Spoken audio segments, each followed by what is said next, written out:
என்னுடைய நிலைப்பாடு, என்னுடைய வருத்தம், என்னுடைய ஏமாற்றம், என்னுடைய ஆதங்கத்தை நான் சொல்லிவிட்டேன். உள்ளூராட்சி மன்ற தேர்தலிலே தமிழ் தேசிய கட்சிகள் பல்வேறு தரப்பாக பிரிந்து என்று தாங்கள்தான் தமிழ் தேசியம் என்று சொன்னார். ஒப்பந்தம் செய்த கொள்கை கூட்டு ஒரு 3 மாதத்துக்கு கூட தாக்குப்பிடிக்கும். ஒற்றுமை என்பது முக்கியம். அந்த ஒற்றுமை எதற்காக என்பது அதைவிட முக்கியம். விகாரை அமைக்கப்பட்டிருக்கிற காணி அரசாங்க நிலவும் அல்ல, விகாரைக்குரிய நிலவும் அல்ல என்றால் அது யாருடைய காணி? எனக்கும் திரு சுமந்திரன் அவர்களுக்கும் நெருக்கம் என்று நீங்கள் நினைச்சாங்க, நெருக்கம் இல்லை என்று நினைச்சாங்க. நான் ஒன்றும் செய்ய முடியாது. தமிழ் விடுதலை புலிகள் ஒரு 30 வருஷம் இந்த மண்ணில் என்று போராடின அமைப்பு. அந்த அமைப்பு இவ்வாறு ஒழுக்க செல்நறிகளை இந்த உலகத்துக்கு காட்டினது. அவர்களுடைய ஒழுக்கம் தொடர்பில் எதிரியே போலுகின்ற அளவுக்கு அந்த அமைப்பு இருந்த மண் இது. தமிழ் தேசிய தரப்பின் ஒழுக்கம். பாலியல் துஷ்பிரயோகங்களை ஒருவருடைய மரணம் வரை போயிருக்கிறது. கட்சி தலைவர்கள் ஈடுபடுகின்ற அவலங்களை நாங்கள் பார்க்கிறோம். இவ்வாறான தரப்புகளை வச்சுக்கொண்டு நாங்கள் தமிழ் தேசியத்தை கட்டி எழுப்பலாமா? உள்ளாட்சி மன்ற தேர்தலுக்கு முதல் நாங்கள் எல்லா கட்சிகளும் ஜேவிபி இந்த மண்ணில் கால உண்டை நாங்கள் அனுமதிக்க கூடாது. நாங்கள் ஜேவிபியோட ஒரு பேச்சுவார்த்தைக்கு போகலாம். அதுலேயும் பிள்ளை எங்கட மண்ணில் நாங்கள் ஆட்சி விடும் நாங்களே போய் என்பிபியை கருத்துரை பெற்றல நாங்கள் ஆட்சி கூட மேட்டி இருக்கிறோம் என்று சொன்னாங்க. அப்போ இது தமிழ் தேசியமா? முள்ளிவாய்க்கால் மண் எங்களுடைய இனம் கருவறுக்கப்பட்ட கடைசி புள்ளி. அந்த மையம் அமைந்திருக்கிற அந்த கரைத்துறை பெற்ற பிரதேச சபையை தமிழரசு கட்சியும் டிடிஎன்ஏ அடிபட்டு என்பிபிக்கு கொடுத்துருக்கு. அந்த உறுப்பினர்கள் மீது இந்த கட்சிகள் ஏதாவது நடவடிக்கை எடுத்துன வேண்டாம், இதுவரை இல்லை. அப்ப எது தமிழ் தேசியம்?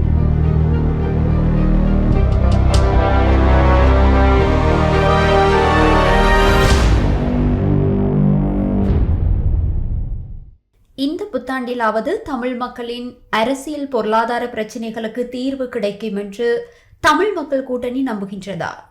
கடந்த ஆண்டு தமிழ் மக்களுடைய அரசியல் என்பது அரசியல் மட்டுமல்ல, பொருளாதாரமும் சரி, மிகவும் ஒரு பின்னடைவுகளை சந்தித்த ஆண்டாகத்தான் கடந்து சென்றிருக்கிறது. பொருளாதாரத்தை பொறுத்த மட்டிலே ஆண்டின் இறுதி பகுதியில் ஏற்பட்ட டிட்வா புயலின் காரணமாக பல்வேறு பாதிப்புகள் வடக்கு கிழக்கு பகுதியிலே ஏற்பட்டிருக்கின்றது. அதே போன்று தமிழ் மக்கள் பெரிதும் எதிர்பார்க்கின்ற மாகாண சபை தேர்தல் தள்ளி போய்கொண்டு இருக்கின்றது. அது அரசியல் ரீதியாக தமிழ் மக்கள் பின்னடைவுகளை சந்தித்து கொண்டிருப்பதற்கும் ஒரு காரணமாக இருக்கின்றது. இந்த பிறக்கின்ற புத்தாண்டு நிச்சயமாக தமிழ் மக்களுக்கு அரசியல் ரீதியாகவும் பொருளாதார ரீதியாகவும் ஒரு முன்னேற்றகரமான ஆண்டாக இருக்க வேண்டும், இருக்கும் என்று நான் நம்புகின்றேன். எதிர்வரும் காலத்திலே தமிழ் மக்களுடைய நீண்டகால அரசியல் அபிலாஷைகள் ஈடேறக்கூடிய வண்ணமாக இந்த ஆண்டு இருக்கும் என்கின்ற நம்பிக்கை தமிழ் மக்கள் கூட்டணியினராகிய எங்களுக்கு இருக்கின்றது. பெரும்பான்மை பலத்தை கொண்ட ஜனாதிபதி அனுரகுமார திசாநாயக்க தலைமையிலான அரசாங்கம் நீண்ட காலமாக புரையோடி போயுள்ள தேசிய இனப்பிரச்சினைக்கு நிரந்தரமான அரசியல் தீர்வை வழங்கும் என்று உங்கள் கட்சி நம்புகின்றதா? அல்லது கடந்த கால அரசாங்கங்களைப் போலவே இந்த அரசாங்கமும் இனவாத போக்குடன் செயற்படும் என்று நீங்கள் கருதுகின்றீர்களா? என்னை பொறுத்த மட்டிலே ஜனாதிபதி அனுரகுமார திசாநாயக்காவினுடைய அரசாங்கம் என்று பார்க்கின்ற பொழுது இன்று வரலாற்றிலே என்றும் இல்லாதவாறு பாராளுமன்றத்திலே மிகப்பெரிய அறுதி பெரும்பான்மை 3/2 பெரும்பான்மையை வைத்திருக்கக்கூடிய ஒரு அமைப்பாக இருக்கிறது. குறிப்பாக இந்த நடைமுறையில் இருக்கக்கூடிய தேர்தல்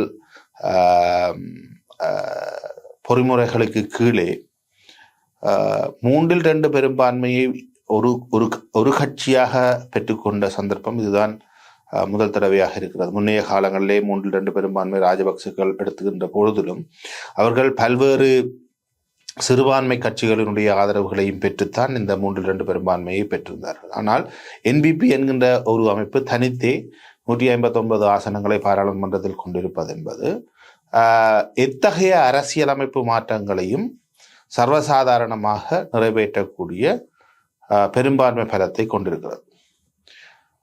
இந்த என்பிபி அரசு நினைத்தால் தமிழ் மக்களுக்கான தீர்வை வழங்கக்கூடிய பாராளுமன்ற பெரும்பான்மையை கொண்டிருக்கிறது. ஆனால் இந்த என்பிபி அரசு அதை செய்யுமா என்பதுதான் இன்று இருக்கக்கூடிய கேள்விக்குறியாக இருக்கிறது.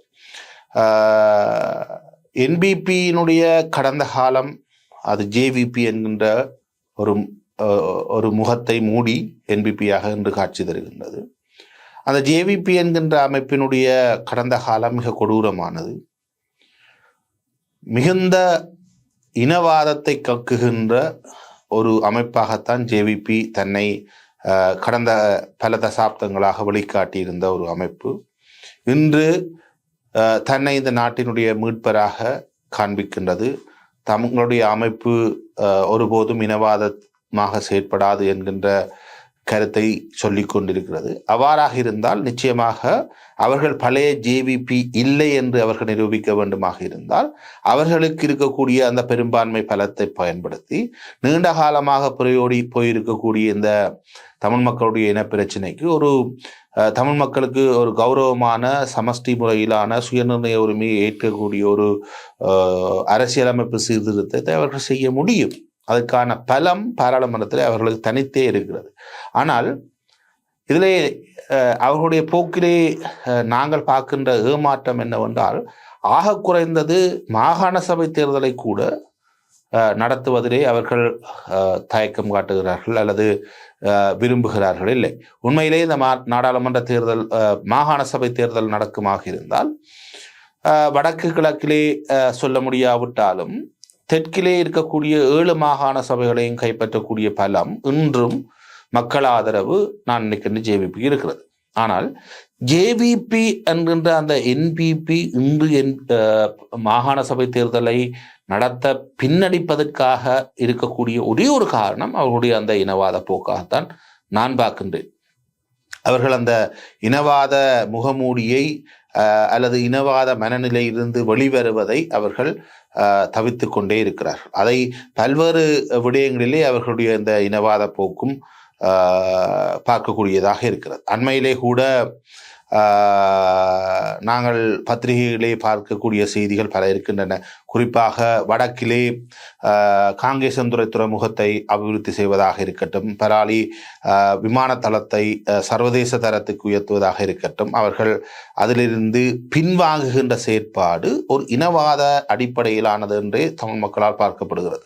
குறிப்பாக தமிழ் மக்களுடைய பொருளாதாரம் வளர்ந்துவிடக்கூடாது என்பதிலே அவர்கள் திட்டவட்டமாக இருக்கிறார்களா என்ற ஒரு எண்ணத்தை தோற்றுவிக்கின்றது. அதே போன்று இப்பொழுது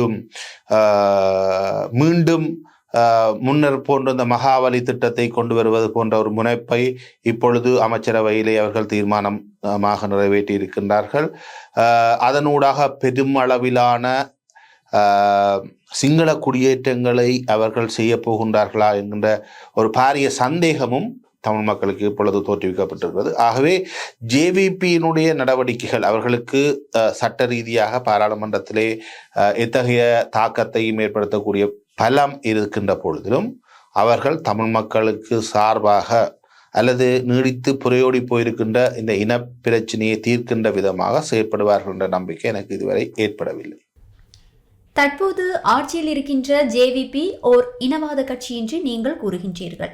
ஆனால் தமிழ் மக்கள் எங்கள் பக்கமே நிற்கின்றார்கள், இனவாதம் பேசுவது தமிழ் அரசியல்வாதிகளே என்று ஜேவிபியினர் குற்றம் சாட்டுகின்றார்களே, இதற்கு உங்களது பதில் என்ன? ஜேவிபி அப்படி சொல்லலாம். ஆனால் ஜேவிபி ஒரு விடயத்தை யோசிக்க வேணும். இந்த முறை தேர்தலில் ஜேவிபிக்கு கிடைச்ச யாழ்ப்பாண மாவட்ட தேர்தல் தொகுதியில் ஜேவிபிக்கு கிடைச்ச வாக்குகள் வெறும் 83,000 வாக்குகள். ஆனால் ஜேவிபிக்கு எதிராக கிடைக்கப்பட்ட வாக்குகள் அல்லது தமிழ் தேசிய தரப்புக்கு கிடைக்கப்பட்ட வாக்குகள் என்று பார்க்கின்ற பொழுது அதை விட பன்மடங்கு அதிகம். குறிப்பாக தமிழரசு கட்சிக்கு 63,000 வாக்குகள் கிடைத்திருக்க வேண்டும். அதே போன்று அகில இலங்கை தமிழ் காங்கிரஸ் கட்சிக்கு 27,000 வாக்குகள் கிடைத்திருக்கின்றன. சங்கு கூட்டணிக்கு 22,000 வாக்குகள் கிடைத்திருந்தன. எங்களுக்கு 14,000 வாக்குகள் கிடைத்திருந்தன. அதே போன்று இன்னும் ஒரு ஜனநாயக தமிழரசு கட்சி என்று சுயேட்சையாக போட்டியிட்ட தரப்புக்கு 7,000 வாக்குகள் கிடைத்திருக்கிறது. அதே போன்று தானம் தமிழ் தேசியவாதியாக காண்பித்த வைத்தியர் அர்ச்சுனாவினுடைய தரப்புக்கு 27,000 வாக்குகள் கிடைத்திருக்கின்றன. இவற்றை கூட்டி பார்க்கின்ற பொழுது கிட்டத்தட்ட நான் நினைக்கின்றேன் என்பிபி எடுத்த வாக்கை விட இரட்டை மடங்கான வாக்குகள் அவர்களுக்கு எதிராக கிடைத்திருக்கிறது. ஆகவே என்பிபி தேர்தல் கணக்கீட்டிலே இருந்த சாதகத்தன்மையை பயன்படுத்தி 3 ஆசனங்களை பெற்றுக்கொண்டதை தவிர என்பிபிக்கு அமோக ஆதரவு வடக்கிலே அல்லது குறிப்பாக யாழ்ப்பாண தேர்தல் தொகுதியிலே கிடைத்தது என்றால் அது தவறான ஒரு கருத்தை தவிர தேர்தல் வாக்கு கணக்கீட்டு பொறிமுறையில் இருக்கக்கூடிய சாதகத்தன்மையினால் அவர்கள் பயனடைந்து கொண்டார்கள். தமிழர் தரப்பு பிரிந்து நின்றதால் தமிழர் தரப்பு தங்களுடைய தலையிலே மண்வாரி தங்களுடைய பிரதிநிதித்துவத்தை இழந்ததை தவிர கிழக்கு மாகாணத்திலே மட்டக்களப்பிலே இலங்கையிலே ஜேவிபியினால் ஆதிக்கம் செலுத்தப்பட முடியாமல் போன ஒரே ஒரு தொகுதியாக மட்டக்களப்பு தொகுதி இருக்கிறது கடந்த பாராளுமன்ற தேர்தல். ஆகவே நீங்கள் எவ்வாறு ஜேவிபி அதை சொல்லுகிறது, வடக்கு கிழக்கிலே தங்களுக்கு தான் தமிழ் மக்கள் அதிகமாக வாக்களித்தார்கள் என்று சொல்வது அப்பட்டமான பொய். தமிழ் மக்கள் வாக்களித்தது தமிழ் தேசியத்துக்கு தான் வாக்களித்திருக்கிறார்கள். ஆனால் தமிழ் தேசிய தரப்புகள் பிளவடைந்திருந்த காரணத்தினால் அவர்கள் எடுத்துக்கொண்ட பிரதிநிதித்துவத்தினுடைய எண்ணிக்கை குறைவாக இருக்கலாமே தவிர தமிழ் மக்கள் தமிழ் தேசியத்தோடு இருக்கிறார்கள். தமிழ் மக்களுடைய வாக்குகளுக்கு இணங்கத்தான் தமிழ் மக்கள் பேசிக்கொண்டிருக்கிறார்கள்.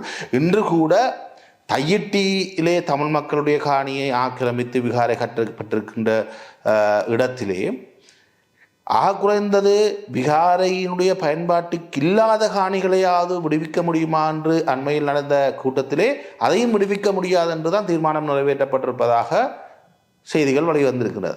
அதாவது விகாரையினுடைய கட்டடங்கள் அமையாத வெற்றுக்காணிகளை கூட இந்த அரசாங்கம் விடுவிப்பதற்கு தயாராக இல்லாத நிலைமையை தான் நாங்கள் பொழுது பார்க்கக்கூடியதாக இருக்கிறது. திருவண்ணாமலையிலே புத்தர் சிலையை கொண்டு வந்து வைத்த பொழுது அந்த சிலையை அகற்றிய தரப்புகள் மறுநாள் காலையிலேயே மீண்டும் அந்த இடத்துல வைக்க வேண்டிய நிலைமையில் தான் அவர்களுடைய அரசியல் இருக்கிறது. ஆகவே யார் இனவாதிகள் என்பதை மக்கள் முடிவெடுப்பார்கள். ஜேவிபி தன்னுடைய அரசியலுக்காக இங்கே இருக்கக்கூடிய தமிழ் தேசிய பரப்பில் இயங்கக்கூடிய அரசியல் தரப்புகளை குற்றஞ்சாட்டுவதை விடுத்து அவர்கள் உண்மையாக இனவாதிகள் அல்ல என்றால் டில்வின் சில்வா ஒரு கருத்தையும் அனுரகுமார திசாநாயக்கா இன்னொரு கருத்தையும் சொல்லிக்கொண்டு தமிழ் மக்களுடைய இனப்பிரச்சனை தொடர்பில் இத்தகைய முன்னேற்றகரமான ஒரு பொறுப்பையும் முன்வைக்காது தொடர்ந்தும் இனவாத போக்கிலேயே பயணித்து கொண்டு தமிழ் மக்களை இனவாதிகள் என்று சொல்வது அப்பட்டமான பொய்யான ஏற்றுக்கொள்ளப்பட முடியாத ஒரு குற்றச்சாட்டு என்பது என்னுடைய கருத்து. தமிழ் தேசிய கட்சிகள் ஒற்றுமைப்பட வேண்டும் என்ற கோஷம் தற்போது தமிழர் தரப்பில் முன்வைக்கப்பட்டுள்ளது. இது தொடர்பில் தமிழ் மக்கள் கூட்டணியின் நிலைப்பாடு என்ன? தமிழர் தரப்பிலே அது ஒரு கோஷம் மட்டுமல்ல, உண்மையிலேயே அந்த ஒற்றுமை ஒன்று வர வேண்டும் என்பதுதான் என்னுடைய கருத்து. ஆனால் எனக்குள்ளே பல கருத்துகளும் இருக்கின்றன. ஒற்றுமை என்றால் என்ன, தமிழ் தேசியம் என்றால் என்ன? நாங்கள் ஜேவிபி எங்களை விமர்சிக்க முடியாது, அதை நான் வன்மையாக கண்டிக்கிறேன். ஜேவிபி வந்து எங்களை இனவாதி என்றோ அல்லது எங்களுடைய அரசியலை கேள்விக்குட்படுத்துவதற்கு அவர்களுக்கு எந்த தகுதியும் கிடையாது. ஆனால் அல்லது தென்னிலங்கை கட்சிக்கு இந்த தகுதியும் கிடையாது. ஜேவிபியோ அல்லது தென்னிலங்கை கட்சிக்கோ இந்த தகுதியும் கிடையாது. தென்னிலங்கை மக்கள் ஜேவிபியை தெரிவு செய்யலாம், அது அவர்களுடைய பிரச்சனை. ஆனால் எங்களுக்குள்ளே இப்பொழுது நாங்கள் தமிழ் தேசிய அரசியலை பார்த்தால் நாங்கள் சுய பரிசோதனை செய்து கொள்ள வேண்டிய கட்டத்திலே தான் நாங்கள் இருக்கிறோம். எங்களுடைய தமிழ் தேசிய அரசியல் எவ்வாறு இருக்க வேண்டும் அதனுடைய செல்நெறி எவ்வாறு இருக்க வேண்டும் என்பது தொடர்பிலே எனக்கு வேறுபட்ட கருத்துக்கள் இருக்கிறது. ஒற்றுமை என்பது முக்கியம். அந்த ஒற்றுமை எதற்காக என்பது அதைவிட முக்கியம். அந்த ஒற்றுமை தமிழ் தேசியத்துக்காக இருக்க வேண்டும் என்பதுதான் என்னுடைய ஆழமான உறுதியான நிலைப்பாடு. அந்த தமிழ் தேசியம் என்றா என்ன, அது தமிழ் தேசியத்தினுடைய ஆக குறைந்த படிநிலை என்ன, எதை நாங்கள் மீறி அதற்கு கீழே சருகக்கூடாது என்பதிலே எங்களுக்குள்ளே ஒரு திடமான வரையறை இருக்க வேண்டும். அவ்வாறு அதை தாண்டி ஒரு கட்சி அல்லது தமிழ் தேசிய பரப்பிலே இருக்கக்கூடிய அல்லது கூட்டுக்குள்ளே அல்லது இருக்கக்கூடிய ஒரு தரப்பு அதை மீறுகிறது என்றால் அந்த தரப்பை நாங்கள் எவ்வாறு கையாளப் போகிறோம் என்பது தொடர்பில் எங்களுக்கு தெளிவான நிலைப்பாடு இருக்க வேண்டும். என்னுடைய நிலைப்பாடு, என்னுடைய வருத்தம், என்னுடைய ஏமாற்றம், என்னுடைய ஆதங்கத்தை நான் சொல்லுகின்றேன். அண்மை காலத்திலே நீங்கள் எங்களுடைய ஒற்றுமையை பார்க்கின்ற பொழுது அண்மையாக ஒரு வருட காலத்துக்குள் அல்லது இந்த உள்ளூராட்சி மன்ற தேர்தல் நடைபெற்ற காலத்துக்குள் தமிழ் தேசிய கட்சிகளுடைய நிலைப்பாடுகளை நாங்கள் பார்த்தால் உள்ளூராட்சி மன்ற தேர்தலிலே தமிழ் தேசிய கட்சிகள் பல்வேறு தரப்பாக பிரிந்து நின்று தாங்கள் தான் தமிழ் தேசியம் என்று சொன்னார்கள். சரி, உள்ளூராட்சி தேர்தல் முடிந்த கையோடு ஆட்சி அமைப்பதற்கான போட்டி ஏற்பட்டது. ஆட்சி அமைப்பதற்கான போட்டியிலே என்ன செய்தோம்? ஒருவரை ஒருவர் குற்றஞ்சாட்டி விட்டு பின்னர் அதை கைகோர்த்தோம். கொள்கை கூட்டு என்று சொல்லி கைகோர்த்து ஆட்சி விடங்களை கைப்பற்றினோம். அந்த கொள்கை கூட்டு ஒப்பந்தம் செய்த கொள்கை கூட்டு ஒரு 3 மாதத்துக்கு கூட தாக்கு பிடிக்கல, அது உடைஞ்சு போச்சு. அந்த கொள்கை கூட்டன்று கையெழுத்து வைத்த தரப்புகள் தாங்கள் நினைச்ச வாட்டுக்கு இயங்கிச்சு. அதே மாதிரி இந்த கொள்கை கூட்டு ஏற்படுத்தப்பட்ட பிறகு அந்த கொள்கை கூட்டில் இருந்த தரப்புகள் மன்னாரிலே குறிப்பாக டிடிஎன்ஏ என்பிபியோடு சேர்ந்து ரிஷாட் பதியோடு சேர்ந்து ஆட்சி அமைத்தது. அப்போ இது தமிழ் தேசியமா அல்லது இதுவும் தமிழ் தேசியமா அல்லது இதுதான் தமிழ் தேசியமா என்கின்ற கேள்வி எனக்குள்ளே இருக்குது. என்பிபியோடு சேர்ந்து டிடிஎன்ஏ ஆட்சி அமைத்த போது மன்னாரிலே யாருமே இந்த கொள்கை கூட்டில் இருந்தவருமே குற்றஞ்சாட்டவில்லை, அது கேள்வி கேட்கவில்லை, பாராமுகமாக இருந்தார். பின்னர் வாக்கெடுப்புகள் பட்ஜெட் தொடர்பாக டிசம்பர் மாதத்திலே வந்தபோது இந்த கொள்கை கூட்டு உடைந்து டிடிஎன்ஏ சங்கோடு சேர்ந்தது, தமிழரசு கட்சியோடு சேர்ந்தது. அப்போ என்ன கொள்கை மாற்றம் அதுக்கிடையில்? தமிழ் தேசிய மாற்றம் என்ன தெரியாது, ஒருத்தருக்குமே தெரியாது, அந்த கட்சிகளுக்கும் தெரியாது. யாரோடு சேர்ந்து ஆட்சி அமைத்தார்களோ சைக்கிளும் சங்கும் சேர்ந்து ஆட்சி அமைத்த பின்னர் இந்த சங்கும் டிடிஎன்ஏ தமிழரசு கட்சியும் சேர்ந்து பட்ஜெட்டில் சைக்கிளை தோற்கடித்தார். ஆட்சி பீடம் ஏற்றியவர்கள் 4 மாதத்தில் பட்ஜெட்டில் எதிராக வாக்களித்தார். அதுவும் இந்த மண்ணிலே நடக்கிறது. அப்போ இது என்ன தமிழ் தேசிய புரிதல் என்பது எனக்கு தெரியவில்லை. பின்னர் சாவகச்சேரியிலே வழக்கு தாக்கல் செய்த போது சாவகச்சேரி நகர சபைக்கும் பிரதேச சபைக்கும் சைக்கிள் கட்சியினுடைய வேட்புமனுக்களை நிராகரிக்க வேண்டும் என்று தாக்கல் செய்யப்பட்ட வழக்கிலே யாரோடு சேர்ந்து கூட்டமைத்தார்களோ அந்த டிடிஎன்ஏ அந்த சாவகச்சேரி நகர சபைக்கும் சாவகச்சேரி பிரதேச சபைக்கும் தவிசாளர் தெரிவின் போது கூட்டு சேர்ந்திருந்த தரப்பு அதிலே டிடிஎன்ஏனுடைய கட்சி நீதிமன்றத்தில் சொல்லியது வேட்புமனுவை நிராகரியுங்கள், சைக்கிளுடைய வேட்புமனுவை நிராகரியுங்கள், இதுதான் ஒற்றுமை. சரி, அதுக்கு பிறகு டிடிஎன்ஏயும் ஐடிஐக்கையும் தமிழரசு கட்சியும் டிடிஎன்ஏயும் சேர்ந்து நாங்கள் இனிமேல் ஏதோ கூடாக இணைஞ்சு செயற்பட போகிறோம்னு செயற்பட்டு ஒரு அறிவித்தல் வந்து 2வது கிழமை கரத்துரைப்பற்று, ஒரு வரலாற்றில் முக்கியமான கரத்துரைப்பற்று, முல்லைத்தீவு மாவட்டம் தமிழ் மக்களுடைய இறுதி போராட்டம் நடைபெற்ற மண், முள்ளிவாய்க்கால் மண் எங்களுடைய இனம் கருவறுக்கப்பட்ட கடைசி புள்ளி, வரலாற்று மையம். அந்த மையம் அமைந்திருக்கிற அந்த கரைத்துறைப்பற்ற பிரதேச சபையை தமிழரசு கட்சியும் டிடிஎன்ஏயும் அடிபட்டு நாங்கள் யாருக்கு வாக்களிச்சிருக்கோம்? என்பிபிக்கு வாக்களிச்சிருக்கோம், என்பிபிக்கு கொடுத்துருக்கோம். சரி, என்பிபிக்கு கொடுத்தாச்சு. அந்த உறுப்பினர்கள் மீது இந்த கட்சிகள் ஏதாவது நடவடிக்கை எடுத்துன வேண்டாம், இதுவரை இல்லை. என்பிபிக்கு வாக்களிச்ச அப்போ ஏன் நாங்கள் அப்போ எது தமிழ் தேசியம்? என்பிபிக்கு வாக்களிக்கிறது தமிழ் தேசியம் வேண்டாம், ஏன் மக்கள் நேரடியாக என்பிபிக்கு வாக்களிக்க கூடாது? அப்போ நாங்கள் எங்களுடைய தமிழ் தேசியத்துக்கான வரவிலக்கணம் என்ன? ஒற்றுமை என்ற பெயரில் எல்லா கோமாளித்தனங்களையும் நாங்கள் செய்யலாமா? சரி, ஒற்றுமையாக உருவாக்கப்படுற அமைப்பின் கொள்கை நிலப்பாடு ஒரு பக்கம், ஒழுக்கம் எவ்வாறு இருக்க போகிறது? அப்போ ஒழுக்கத்தை நாங்கள் எப்படி வரையறுக்க போகிறோம் என்றால் நீங்கள் அண்மையில் பார்க்குறீங்க என்ன, தூஷணங்களால் பேசுகிறது தான் ஒழுக்கமாக மாறிவிட்டது. தமிழ் தேசிய தரப்பின் ஒழுக்கம், அதனுடைய கட்சி தலைவர்களே என்ன நடந்தால் உங்களுக்கு தெரியும். ஒருவருடைய மரணம் வரை போயிருக்கிறது. பாலியல் துஷ்பிரயோகங்களில் கட்சி தலைவர்கள் ஈடுபடுகின்ற அவலங்களை நாங்கள் பார்க்கிறோம். அப்போ இவ்வாறான தரப்புகளை வச்சுக்கொண்டு நாங்கள் தமிழ் தேசியத்தை கட்டி எழுப்பலாமா? ஒரு புறம் அரசுக்கே வாக்களித்து அரசாங்க என்பிபிக்கு எதிரான ஆக்கள் அல்லது என்பிபி தென்னிலங்கை கட்சி என்று சொல்லிக்கொண்டு என்பிபியை அரியணை ஏற்றி இருக்கிறோம் நாங்கள். அப்படி செயற்படுறதான் தமிழ் தேசியம் என்றால் அப்படியான ஒற்றுமை தேவையா? என்ன பொறுத்த மட்டும் தமிழ் விடுதலை புலிகள் ஒரு 30 வருஷம் இந்த மண்ணில் போராடின அமைப்பு, அது எவ்வாறு இந்த கொள்கையை சமரசம் செய்யாமல் மரணித்தது, அந்த அமைப்பு இவ்வாறு ஒழுக்க செல்நறிகளை இந்த உலகத்துக்கு காட்டினது. ஒரு அமைப்பு, ஒரு போரியல் சார்ந்த அமைப்பு எவ்வளவு தூரம் ஒழுக்கமாக இருக்க வேண்டும், இருக்கலாம் என்பதை உலகத்துக்கு முன்னுதாரணமாக நடத்தி காட்டிய ஒரு அமைப்பு. இன்றைக்கு எதிரியே போலுகின்ற, அவர்களுடைய ஒழுக்கம் தொடர்பில் எதிரியே போலுகின்ற அளவுக்கு அந்த அமைப்பு இருந்த மண் இது.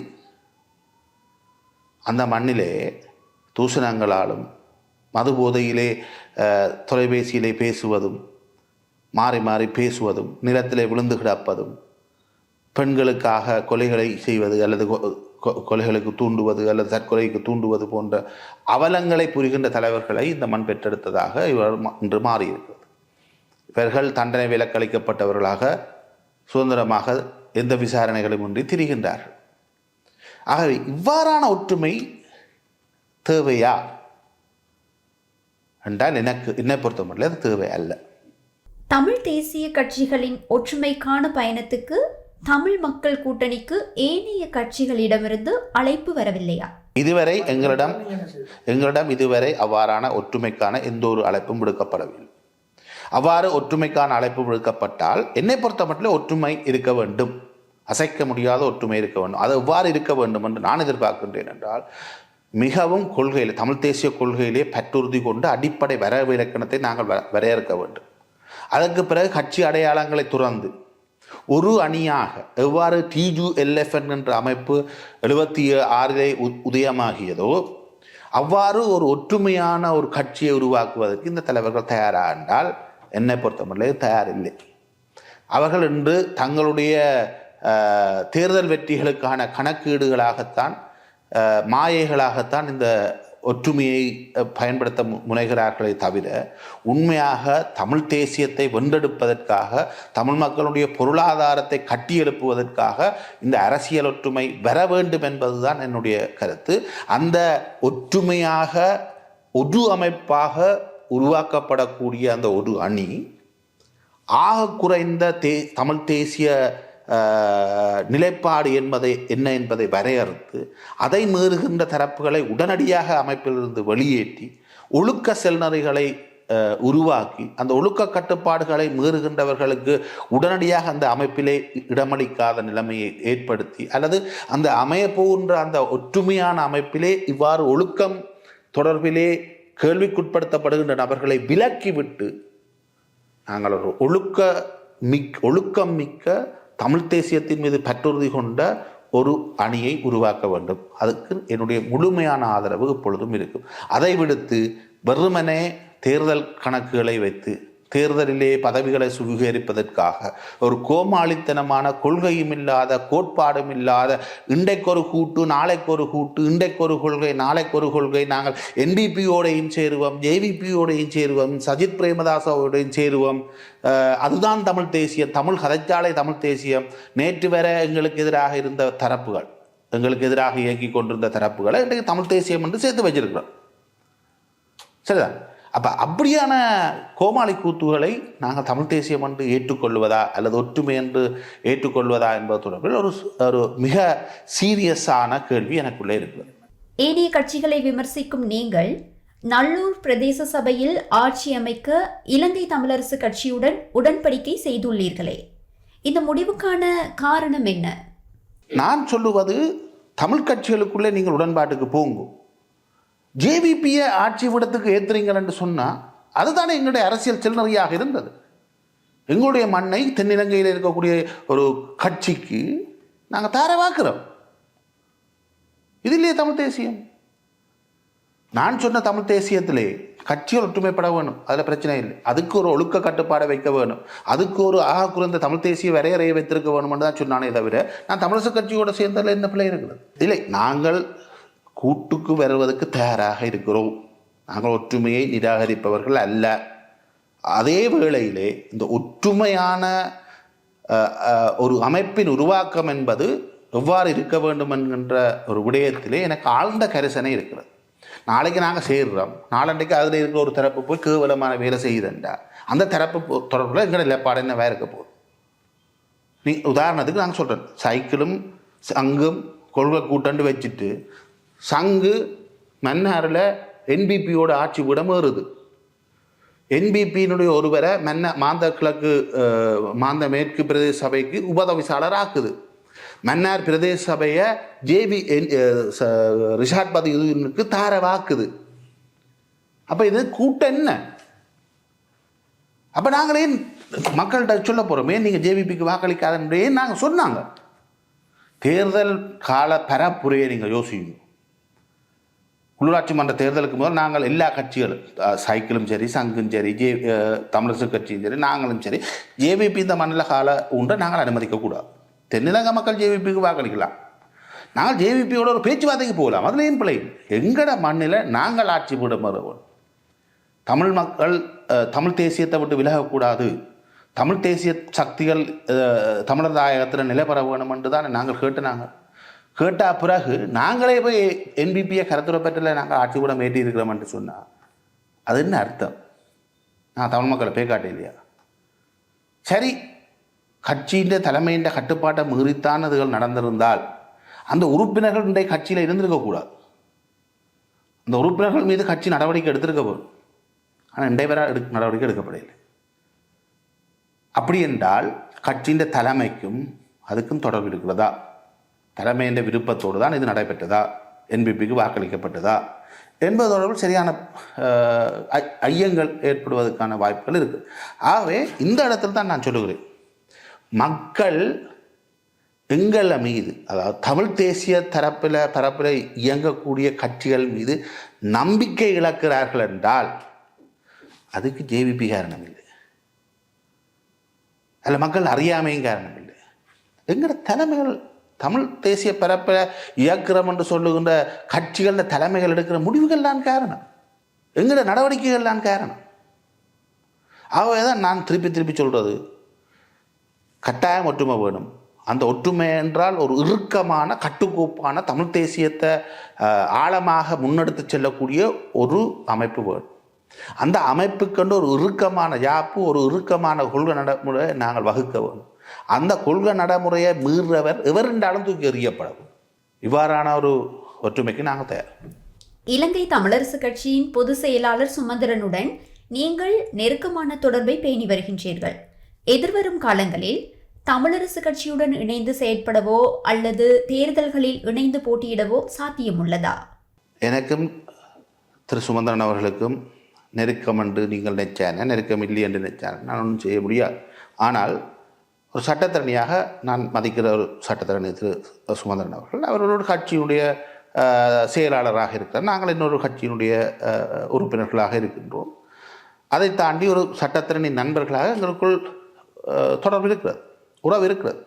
ஆனால் அதையும் தாண்டி நாங்கள் நல்லூர் பிரதேச சபையிலே ஆட்சி அமைக்க வேண்டிய தேவை இருந்தது. அதிலே நாங்கள் இரண்டு தரப்பும் ஒரு புரிந்துணர்வின்படி ஆட்சி அமைத்தோம். அதே போன்று நாங்கள் தமிழரசு கட்சிக்கு வேறு இடங்களிலே ஆதரவையும் கொடுத்திருக்கிறோம், அது மறுக்க முடியாது.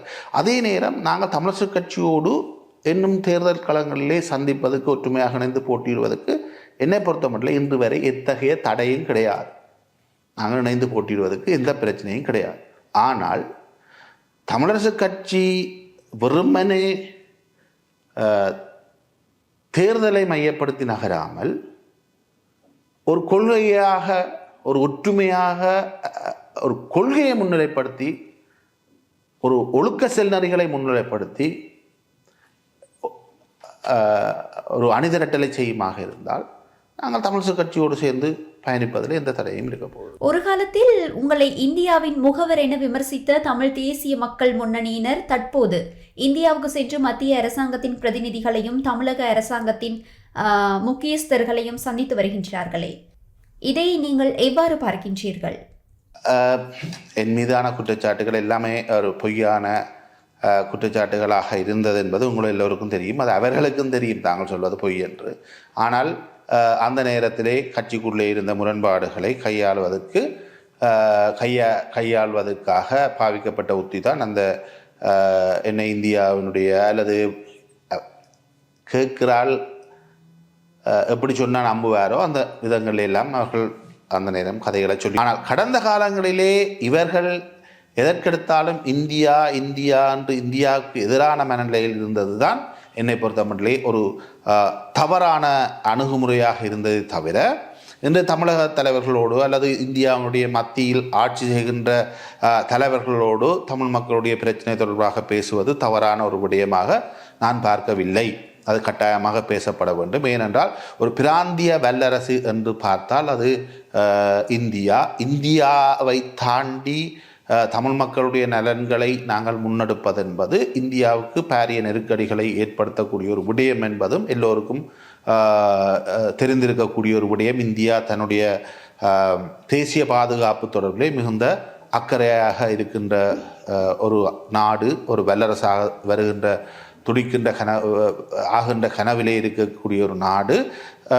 அந்த வகையிலே இந்தியாவினுடைய ஆசீர்வாதம் அல்லது இந்தியாவினுடைய சம்மதம் அல்லது இந்தியாவினுடைய அழுத்தங்கள், இலங்கை மீதான அழுத்தங்கள் தான் தமிழ் மக்களுக்கு ஒரு விடுதலை பெற்றுக் கொடுக்கக்கூடிய வாய்ப்பை இங்கு ஏற்படுத்தும் என்பதில் மாற்று கருத்துக்கு இடமில்லை. ஆகவே இவர்கள் இந்தியாவோடு பேசுவதில் எந்த தவறும் இருப்பதாக நான் கருதவில்லை. முன்னர் இந்தியாவை விமர்சித்தது தவறு. அந்த கொள்கை நிலைப்பாட்டு மாற்றம் ஏற்பட்டிருக்கிறதா இல்லையா என்பது எனக்கு தெரியாது. ஆனால் முன்னர் எதற்கெடுத்தாலும் இந்தியா இந்தியா என்று சொல்லிக்கொண்டு இருந்த விடயங்கள் அவர்கள் பின்னர் தங்களுடைய நிலைப்பாடுகள் தவறு என்று உணர்ந்தார்களோ இல்லையோ எனக்கு தெரியாது. தமிழ் தேசிய கட்சிகளின் ஒற்றுமை என்ற முயற்சிக்கு தமிழ் தேசிய மக்கள் முன்னணியை தலைமையகமாக கொண்டுள்ள தமிழ் தேசிய பேரவையிடமிருந்து அழைப்பு வந்தால் அவர்களுடன் நீங்கள் இணைந்து செயல்படுவதற்கு தயாராக இருக்கின்றீர்களா? அவ்வாறான அழைப்பு எதுவும் வரவில்லை. வந்தால் நாங்கள் கட்சி அளவிலே நாங்கள் கூடி முடிவெடுத்து அதனுடைய சாதகமான தன்மைகள் குறித்து ஆராயலாம். இதுவரை அவ்வாறான அழைப்பு எதுவும் இல்லை. யாழ்ப்பாணம் மாவட்ட ஒருங்கிணைப்பு குழு கூட்டங்களையும் பிரதேச அபிவிருத்தி குழு கூட்டங்களையும் நாடாளுமன்ற உறுப்பினர் அர்ச்சனா ராமநாதன் தொடர்ந்து குழப்பி வருகின்றார்.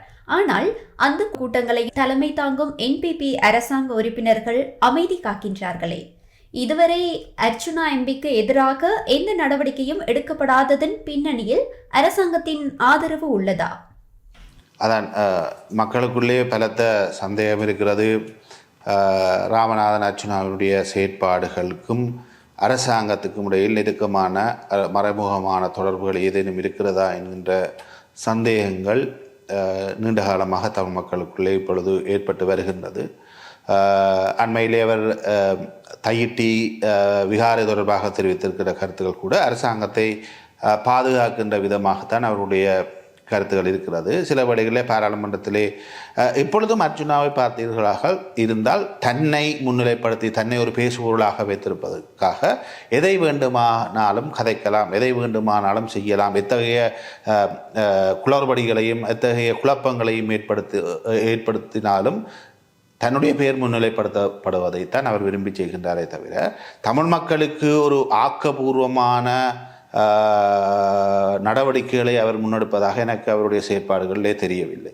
உண்மையிலே அவர் நீங்கள் சொன்னது போல ஒவ்வொரு பிரதேச ஒருங்கிணைப்பு குழு கூட்டமாக இருக்கலாம், மாவட்ட ஒருங்கிணைப்பு குழு கூட்டமாக இருக்கலாம், அதிலே தாண்டோட்டுத்தனமாக சண்டித்தன பாணியிலே ஒவ்வொரு அதிகாரிகளோடும் மற்ற கட்சிகளோடும் முரண்படுகின்ற ஒரு போக்கை அவர் வளமையாக கொண்டிருக்கிறார். இது JVPக்கு சாதகமான விளைவுகளை ஏற்படுத்துகிறது, NPPக்கு சாதகமான விளைவுகளை ஏற்படுத்துகிறது, அல்லது அதில் தலைமை தாங்கி இருப்பவரை சாதகமான விளைவை ஏற்படுத்துகிறது. ஏனென்றால் அவர் மக்களுக்கு பொறுப்பு கூற வேண்டிய நிலையிலிருந்து இந்த சண்டைகளை பார்த்து ரசிக்கின்ற ஒரு விடயமாக மாறி அதுக்கு பிறகு அந்த கூட்டங்கள் இனிதே முடிவடைகின்ற விதமாக சென்று கொண்டிருக்கிறதே தவிர JVPக்கு அந்த ஒருங்கிணைப்பு குழு கூட்டத்திற்கூடாக ஒரு ஒழுங்கான முன்னெடுப்புகளை செய்ய வேண்டிய தேவை இல்லாமல் செய்யப்படுகிறது. அதற்கு அர்ச்சுனா தெரிஞ்சோ தெரியாமலோ காரணமாக இருக்கிறார். ஆகவே இந்த இடத்தில் தான் சந்தேகம் ஏற்படுகிறது, இவர் NPPயினுடைய பின்புலத்தில் தான் இவ்வாறு செயற்படுகின்றாரா இல்லையா என்பது. ஆனால் அது எனக்கு தெரியாது. ஆனால் என்னை பொறுத்த மட்டும் இவ்வாறான குழப்பகரமான வேலைகளை விட்டு தமிழ் மக்கள் அவருக்கு அளித்தக்கூடிய வாக்குகளுக்கு நம்பிக்கைக்கு பொறுப்பாக தன்னுடைய கடமைகளை அவர் செய்ய வேண்டும் என்பதுதான் என்னுடைய கோரிக்கை. பொங்கல் விழாவை கொண்டாட அண்மையில் யாழ்ப்பாணம் வந்திருந்த ஜனாதிபதி அனுரகுமார திசாநாயக்க தையிட்டி திசு விகாரைக்காக அபகரிக்கப்பட்ட காணிகளை விடுவிக்க கோரி போராடுபவர்களை கொச்சைப்படுத்தும் வகையில் உரையாற்றியதுடன் போராட்டம் செய்வோருக்கு அங்கு காணிகள் இல்லை என்ற தொனியிலும் கருத்து வெளியிட்டிருந்தாரே. இதை பற்றி உங்களது நிலைப்பாடு என்ன? கடந்த பொங்கல் விழாவின் போது யாழ்ப்பாணத்திலே ஜனாதிபதி அனுரகுமார திசாநாயக்க அவர்கள் தையிட்டி விகாரை காணிகள் தொடர்பாக ஒரு கருத்தினை வெளியிட்டிருக்கிறார். அங்கே போராடுபவர்களுக்கு அங்கு காணி இல்லை என்றும் வீணான இனவாத கண்ணோட்டத்தோடு இனவாதத்தை தூண்டும் விதமாகத்தான் அங்கு போராட்டங்கள் முன்னெடுக்கப்படுவதாகவும் ஒரு கருத்தை முன்வைத்திருக்கிறார். அதை என்னை பொறுத்த மட்டிலே வன்மையாக கண்டிக்கப்பட வேண்டிய ஒரு விடயம். நிச்சயமாக அந்த விகாரை அமைக்கப்பட்டிருக்கிற காணி விகாரைக்கு சொந்தமான காணி அல்ல என்பது எல்லோருக்கும் தெரிந்த ஒரு விடயம். விகாரைக்கு சொந்தமான காணி என்றால் விகாரை அந்த காணிக்குரிய உரிய பத்திரத்தை காண்பித்திருக்க முடியும், அல்லது அரசாங்க அதிபர் அது அரச நிலம் என்றால் அது அரசாங்க நிலம் என்பதை அவர் உறுதிப்படுத்தி கதைத்திருக்க முடியும். அரசாங்க நிலம் அல்ல, விகாரைக்குரிய காணி நிலவும் அல்ல என்றால் அது யாருடைய காணி? நிச்சயமாக அது தமிழ் மக்களுடைய காணி. அதில் இருந்து போராடுபவர்கள், அந்த காணியினுடைய சொந்தக்காரர்கள் அதிலிருந்து போராடி கொண்டிருக்கிறார்கள். அதற்கு பக்கபலமாகத்தான் ஏனைய மக்களும் அங்கிருந்து போராடுகின்றார்கள், ஏனைய அரசியல் கட்சிகளும் அங்கிருந்து போராடுகிறார்கள். மக்களுடைய பிரதிநிதிகளுக்கு மக்களுக்காக போராடுவதற்கு முழுமையான தகுதி இருக்கிறது, முழுமையான கடமையும் இருக்கிறது. ஒருவர் பாதிக்கப்படுகின்ற பொழுது அவர்தானே பாதிக்கப்படுகிறார் என்று மற்றவர்கள் அதை கண்டுங்காணாமலும் இருக்க முடியாது. உண்மையிலே ஒருவர் ஒரு அரச இயந்திரத்தாலே நசுக்கப்படுகின்ற பொழுது அதற்கு எதிராக ஒட்டுமொத்தமாக அந்த இனமும் அல்ல அந்த அவரை சார்ந்தவர்களும் அந்த இனத்தை பிரதிநிதித்துவப்படுத்துகின்ற பிரதிநிதிகளும் போராட வேண்டிய கட்டாய கடப்பாடு கொண்டவர்களாக இருக்கிறார்கள். ஆகவே அந்த போராட்டக்காரர்கள் அங்கே போராடுவதற்கான அனைத்து முகாந்திரங்களையும் உரிமையையும் கொண்டவர்கள் என்பதுதான் என்னுடைய கருத்து. அங்கே போராடி கொண்டிருக்கின்ற அந்த மக்கள் உறுதிகளை வைத்திருக்கிறார்கள். அவர்கள் அந்த உறுதியை பல்வேறு இடங்களிலும் காண்பித்தும் இருக்கிறார்கள். ஆனால் அதனை அவ்வாறே கடந்துவிட்டு, அதை தூக்கி கடாசி விட்டு, அதை தெரியாதவர் போல ஜனாதிபதி வேண்டுமென்றே அந்த போராட்டத்தை இனவாதமாக சித்தரிப்பது வன்மையாக கண்டிக்கப்பட வேண்டிய ஒரு விடயம். என்னை பொறுத்த மட்டிலே இந்த இடத்திலே இந்த காணி உரிமையாளர்களும் நிச்சயமாக இதற்கு எதிராக வழக்கும் தாக்கல் செய்ய வேண்டும். போராட்டம் ஒரு பக்கம் முன்னெடுக்கப்படுகின்ற அதே நேரத்திலே அந்த காணியை விடுவிப்பது தொடர்பிலே மாவட்ட நீதிமன்றத்திலே வழக்கும் தாக்கல் செய்யப்பட வேண்டும் என்பது ஒரு சட்டத்தரணியாக என்னுடைய கருத்தாகவும் இருக்கிறது. உண்மையிலே ஜனாதிபதி தனக்கு இருக்கக்கூடிய கடப்பாட்டை மீறி அந்த தையிட்டி விகாரையை நியாயப்படுத்துகின்ற ஒரு பௌத்த இனவாத போக்கையே அவருடைய தைப்பொங்கல் பேச்சு காண்பிக்கிறது என்பதுதான் என்னுடைய கருத்து. முரசின் இன்சைட் நிகழ்ச்சியில் கலந்து கொண்டு நாம் கேட்ட கேள்விகளுக்கு உரிய பதில்களை வழங்கிய தமிழ் மக்கள் கூட்டணியின் உப செயலாளரும் யாழ்ப்பாண மாநகர சபையின் முன்னாள் மேயருமான சட்டத்தரணி விஸ்வலிங்கம் மணிவண்ணனுக்கு நன்றியை தெரிவித்துக் கொள்கின்றோம்.